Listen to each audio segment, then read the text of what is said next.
Hello and welcome to the Everything is Black and White podcast. It's time for the view from the opposition. This week it comes from Max Hayes, host of the Garibaldi Red podcast from our sister news site, Nottinghamshire Live. Max, welcome to the podcast. How are you keeping? Yeah, not too bad, thanks, Andrew. All right. Looking forward to talk about Forest and looking forward to tomorrow's game, actually. Might not be after the result, but yeah, it's nice to be back, actually, for Forest playing on a Saturday for once. Yeah, well, listeners and viewers to our podcast know that on Monday I was feeling a little bit, shall we say, depressed about this fixture against Forest, given what happened on Boxing Day and given some of the players they have, and given Newcastle's performance against Luton, especially from a defensive point of view. But I'm feeling a little bit more chipper about it, given Forest's appearance in the FA Cup in midweek. Had to go to penalties against Bristol City, wasn't it? And they got through. But tired legs will work in Newcastle's advantage. How will they deal with the extra minutes in midweek, Max?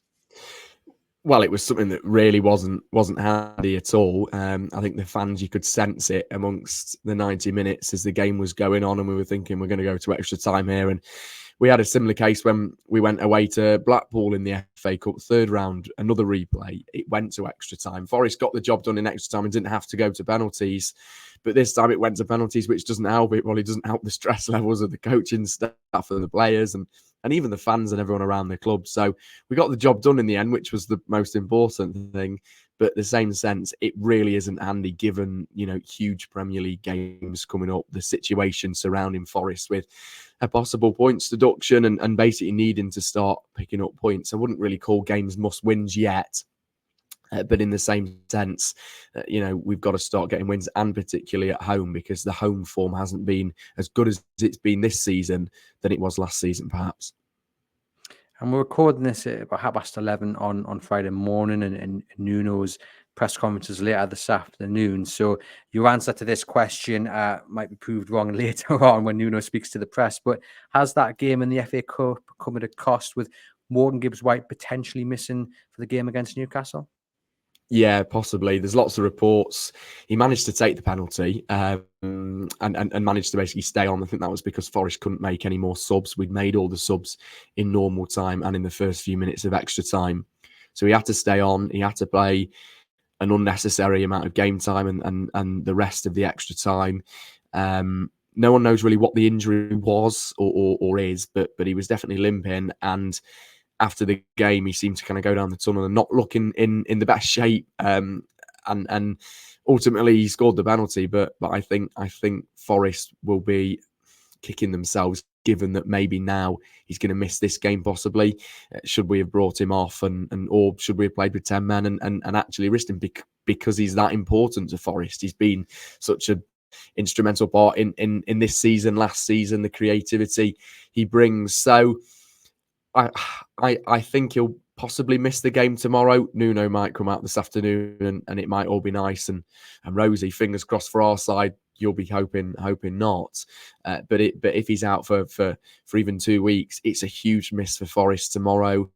Yes, we do have options in midfield to play with. We've got the likes of Ryan Yates, Danilo, but we're without Oral Mangala, who we sold in the January transfer window. So there's replacements, but they're not as good as Morgan Gibbs-White and what he can bring to the team for sure.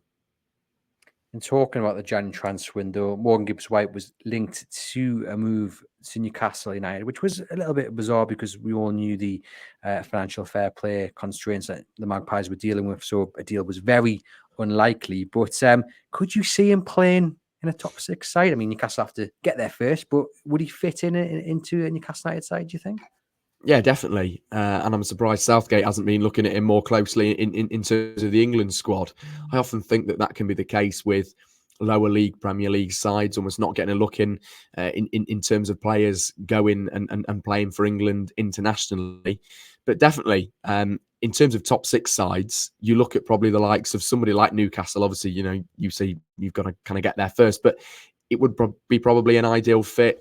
I can't see him slotting into a side like City or United, Arsenal straight away. But somebody like Newcastle, I think there'd definitely be room for him. And I think in the next few years, we'll see more and more links. He could go in the summer. If Forest get relegated, given a points deduction, it's a disaster, really, because you've got Premier League players that probably don't want to be playing in the Championship. Yes, a few will stay, but I wouldn't be surprised if Morgan left the club in the summer if Forest were to get relegated. Fingers crossed we don't, and fingers crossed he's still here for a long time, but he just adds that something different.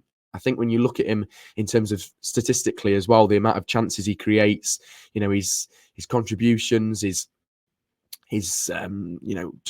just attacking threat he gives as well. And I don't think I've ever watched a Forest player actually from following the club closely all my life that can change a game as much as he can.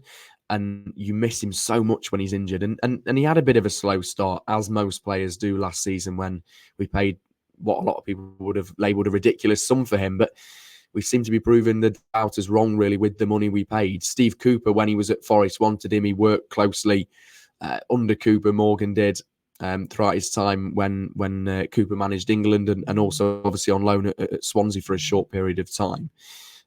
That was the reason we got him. And he also knows Nuno quite well from his time at Wolves. So, you've had two head coaches in the past, 2 years that know what he's like, know what he can give, know what he can offer. So I would be very surprised to see him leave next season if Forest stayed up.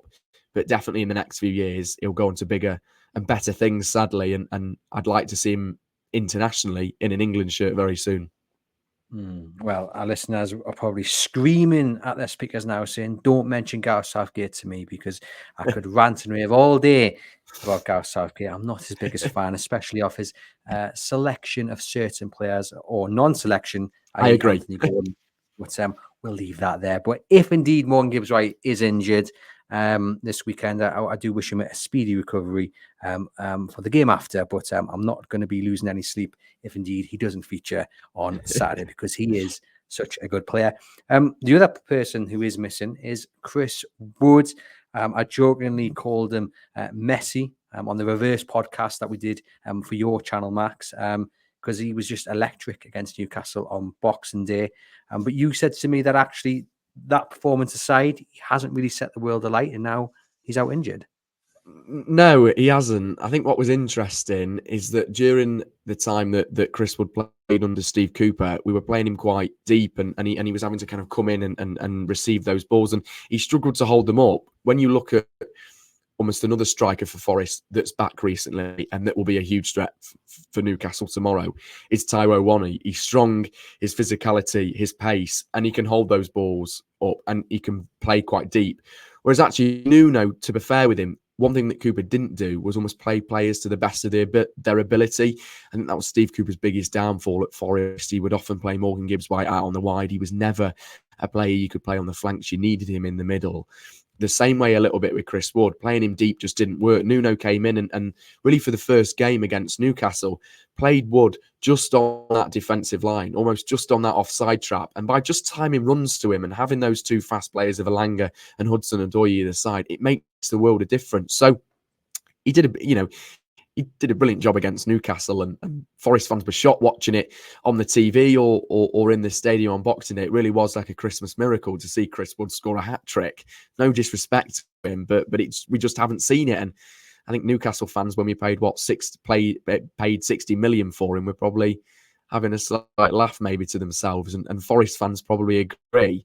Saying that, he does offer something different. But since that Newcastle game, I can't really give you some real contributions off the top of my head. One thing I will say, though, about Chris Wood, and I will happily defend him, is he's there at the right place at the right time.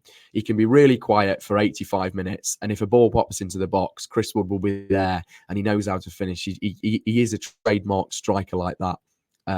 But Taiwo is the number one striker, and Chris Wood probably knows that. Saying that, I think if Chris Wood was fully fit tomorrow, I would have backed him to start. Bit of something about it against Newcastle, his former club, tomorrow. Did well in the reverse fixture, but we're without him. So let's see how Taiwo does as his replacement almost. It's funny because you mentioned there that the price tag that Forest eventually paid for Wood, and when he left Newcastle United, I don't think many people were sad to see him go because he wasn't prolific. But given Newcastle's injuries of late, especially up top. I think many people would have loved to have seen him as an option. I mean, they'd like to see any senior striker as an option, given injuries to Callum Wilson and Alexander Isak and now Anthony Gordon. But as it is, it'll just be Callum Wilson on Saturday because Gordon and Isak both out injured. So that kind of spells out the troubles that Newcastle having on the injury front. You mentioned Taiwo there, back from injury. I mean, that's a massive boost for you guys, isn't it? I'm a big fan of him. I'd love to see him in a Newcastle United shirt. Actually, he's quick and he's strong and he knows where the back of the net is. He had that wonderful record, didn't he? Where I'm not going to try and guess what number it was of matches, but he scored in consecutive matches, didn't he? Over a long period of time. It was a tremendous achievement. Yeah, I don't think I can remember the exact number and goals and games, but he does offer that for Forest. Again, right place, right time. And Taiwo had a bit of a slow start for Forest when he arrived, but he'd come from a different country. It was a new culture for him. It was a new club to settle into. He'd never played in the Premier League before. And it's massively paid off. That piece of recruitment will probably double Forest investment. I think Forest actually paid in the region of around 15, 14 million for him. Well, now I'd be saying he's worth 50, 60 million. So, Forest have doubled their investment in a player, which is important to do given all the financial rules and how football clubs have to operate in the Premier League in the modern day. So Taiwo does offer that bit of difference, and he does something that Chris Wood doesn't, which is probably run a bit more and he pressures and he's always there and energetic. And I think you can feel his energy amongst the team, probably on the pitch and off the pitch. He's a bit of a character in the dressing room as well. So Forest's chances tomorrow will be boosted with him playing, in a pretty poor performance against Arsenal in the first half.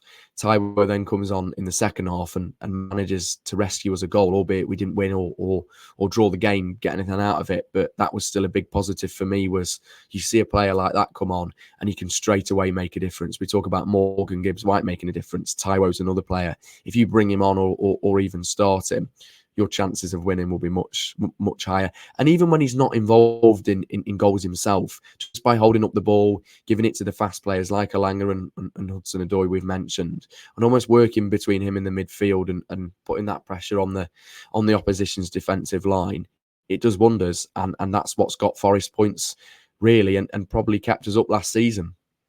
I mean, Luton against Newcastle on Saturday, gone 4-4 draw. Their forward line really bullied Newcastle United's defence. Sharon Botman collectively didn't have a good game at all. And Adebayo and the other chap up front, whose name completely escapes my memory, Morris, is it? I think. Anyway, they both bullied Newcastle centre backs. Would Taiwo give them a similar battle? Is he strong enough in that instance to do that?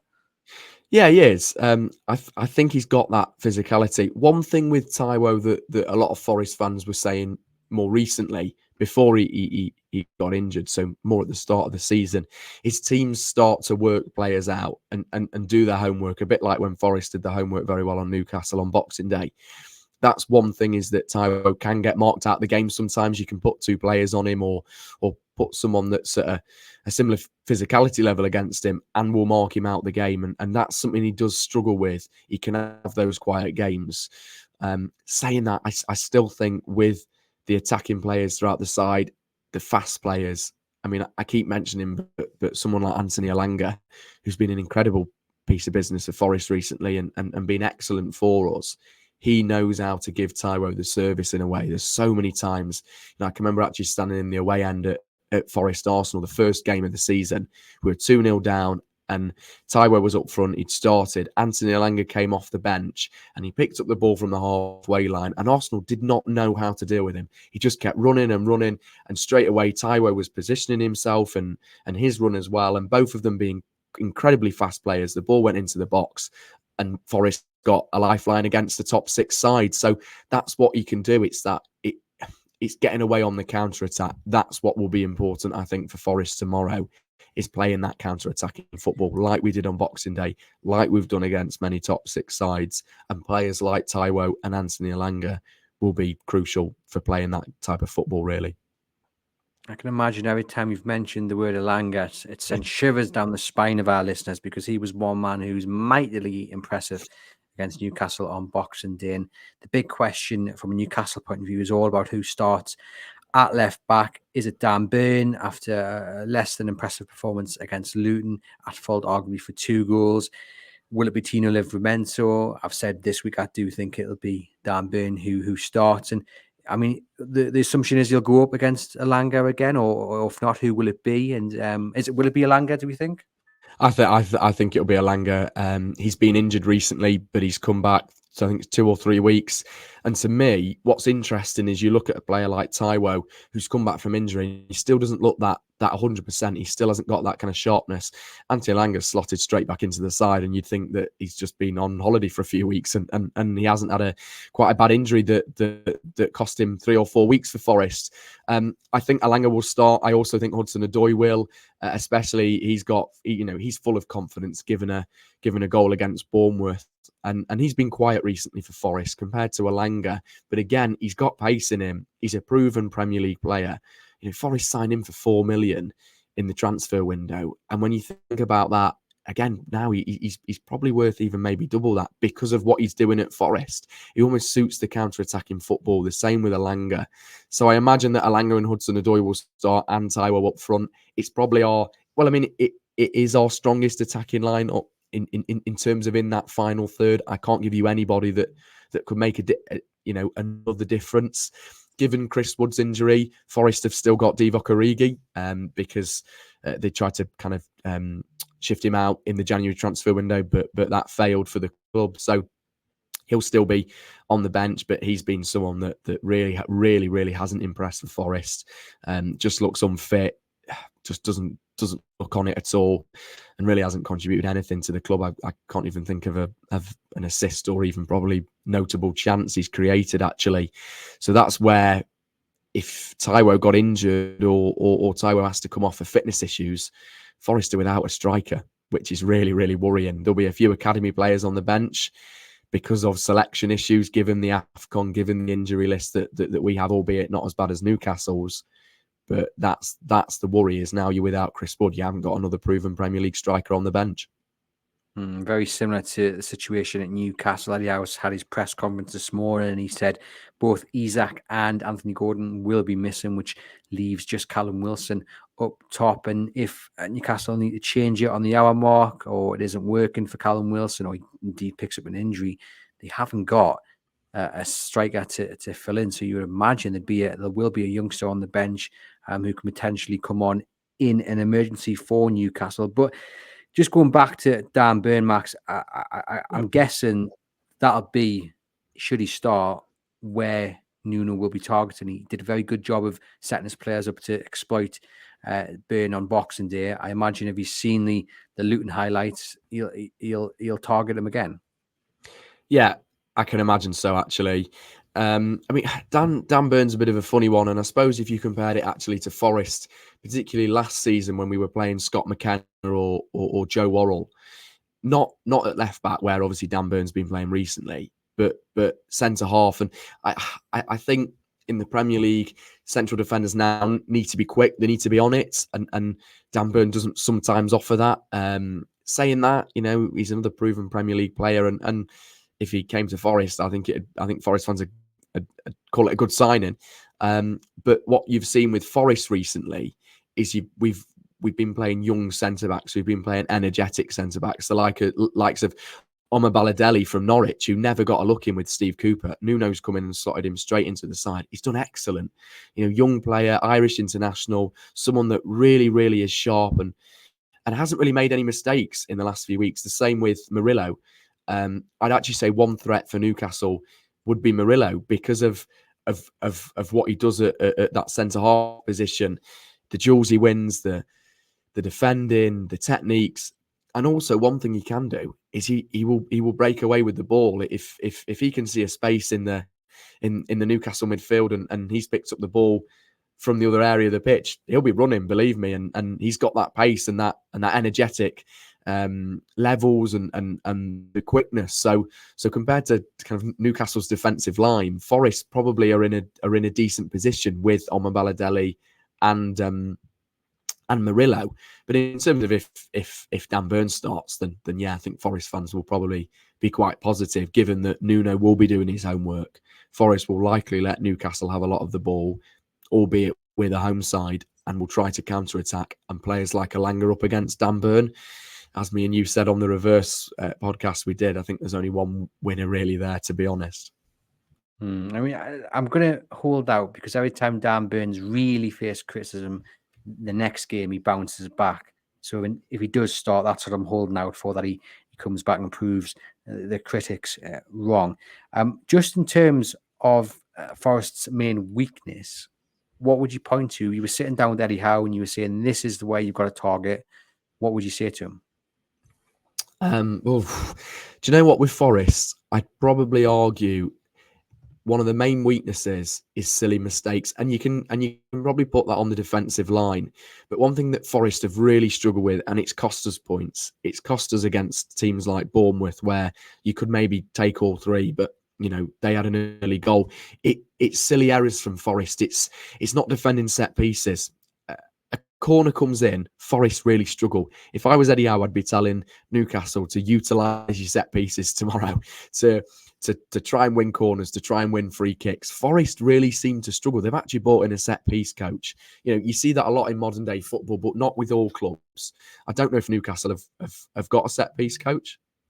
I think they do. I do, because that's one of their key assets, areas, especially going forward with the delivery of Kieran Trippier, and you've got the big lads like Burn, Sher, and Botman. But I don't know. I wouldn't say it's paid off, because they're still not probably making the most of set pieces. And then defensively, I mean, Luton, prime example, the first goal Luton got, it was shocking. Two free headers in the box from a free kick. So more work is needed. Yeah, and more work is needed for Forest in terms of defending set pieces. So I'd argue that Newcastle will almost do what they do and come forward in numbers, and Forest will struggle defensively at times. But we have the pace. But then in the same sense, if Newcastle get a corner early on, Forest fans will be worrying, because we just seem to make these silly errors. We seem to struggle. I mean, Bristol City, a championship side, no disrespect to them, came to the City ground. Forest scored early on. It was I think Origi got the final touch, actually. There's me kind of talking about him not contributing, but I think he actually just got the touch at the near post from his knee or something. But it was a header off Moussa Niakate for Forest, who's just recently returned centre-half. So again, another big boost for Forest. He's come back from AFCON. And, it's like tomorrow, I think what Newcastle can do is break us down. And Bristol City did that very well. Even counter-attacking us, almost playing us at our own game a little bit. Forest have struggled with the pace, sometimes getting back, and especially Nico Williams or Harry Toffolo. I don't think Tavares will start either. So in terms of the right back and the left back, that's a position that Forest have struggled with in terms of finding consistency recently. So that will be an area of that probably Eddie Howe is looking at and targeting. And also, Forest have had the tendency this season to just give away goals. I've never known a side like it that are near the bottom of the relegation zone that need every point.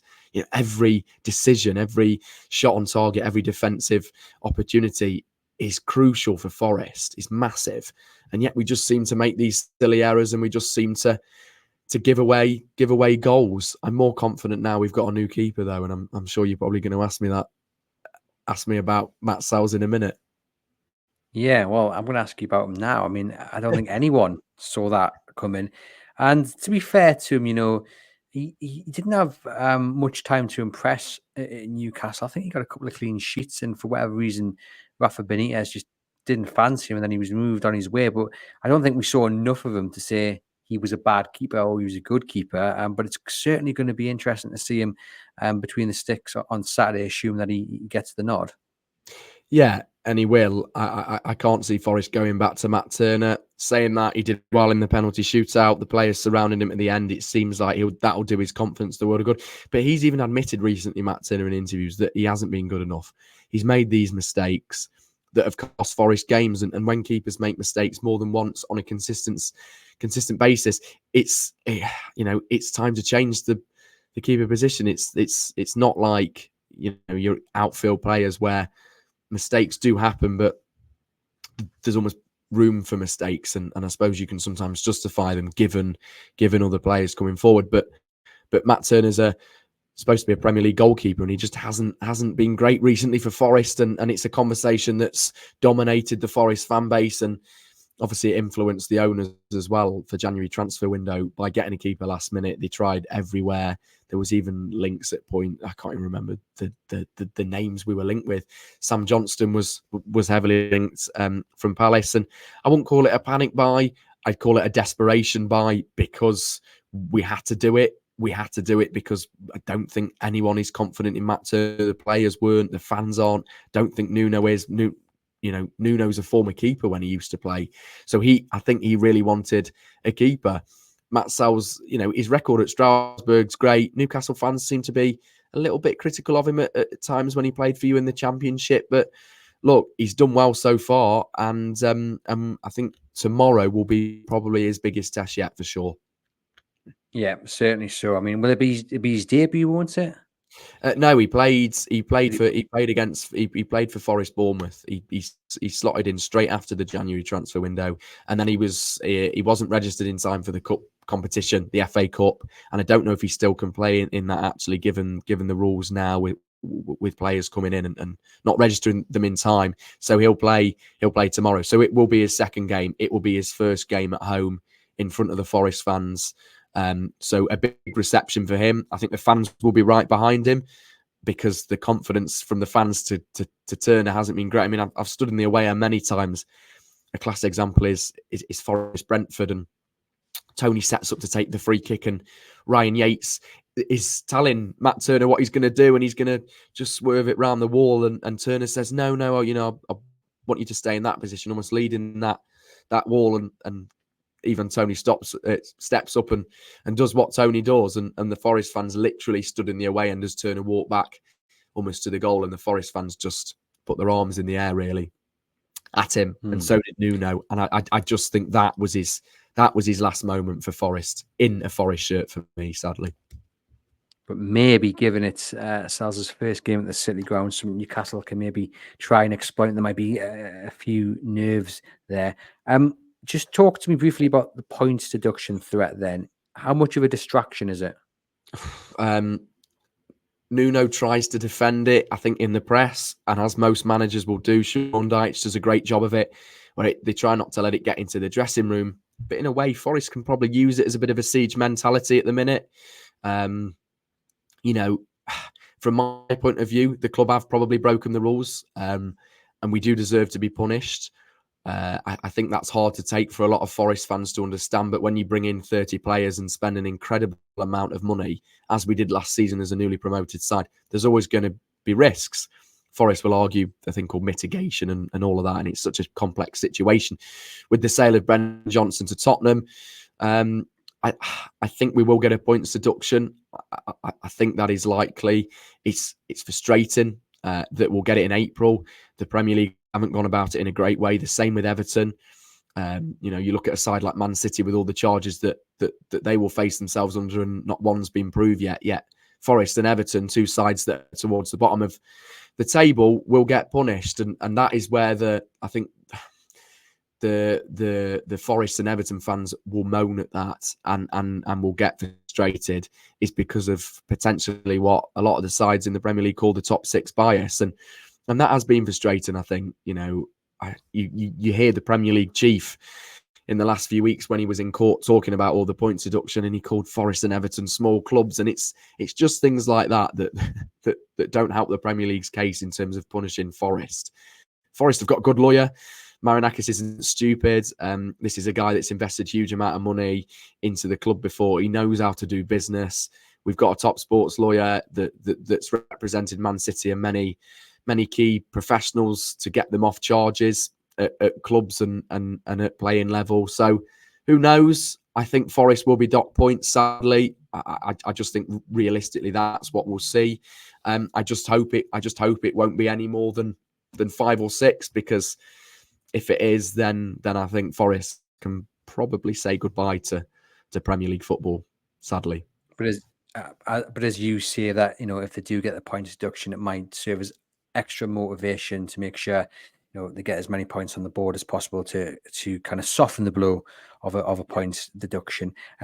Just give me then the player from a Newcastle point of view that you're most fearing, most excited to see.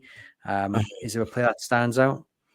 I mean, I'd actually say Callum Wilson. In terms of when we look at the attacking line, he's back. The fans behind him, and as you touched on there about Newcastle fans really getting frustrated that about Gareth Southgate's selections, and I think that plays maybe a part in it as well. He always seems to do well against Forest. I can remember when he played in the Championship, he did well against Forest. I fear for him. I really do.